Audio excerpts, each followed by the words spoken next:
400, 500. Magkano na ang akap ngayon? 2,000. Di ba dapat 5,000 yan? Kasal na ang 3,000.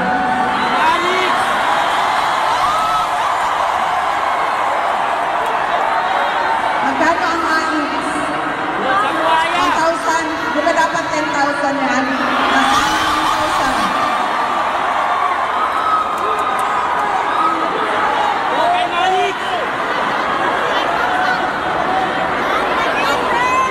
Hanapin ninyo ang 9,000. Hanapin ninyo ang 4,000. Kulang yan. Kasi ano daw? Legal na daw. Ah? Vote buying ngayon. Tinago na sa pangalan na AKAP AX Tupad. Nakatago dyan. Pero 1,000 lang. Ito si Ma'am Expert. Nakailang 1,000 ka na, Ma'am?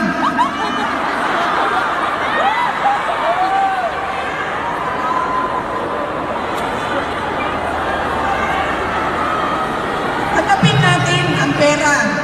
Dahil hindi naman yan pera ng politiko.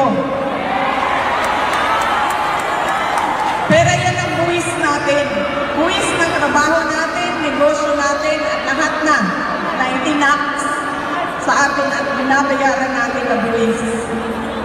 Pero hanapin nyo naman yung 4,000. Hindi ang makapaniwala. Talaga, 1,000 lang.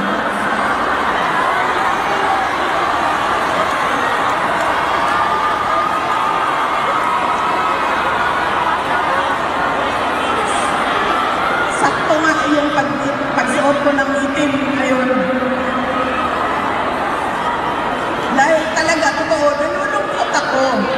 Kasi ang mga pinaglalaroan nila, yung mga tao na naghihirap. Hindi naman nila pinaglalaroan yung mga mayayaman. Ang ginagawa nila sa mga mayayaman, iniipit nila. Pinapahirapan nila ang negosyo.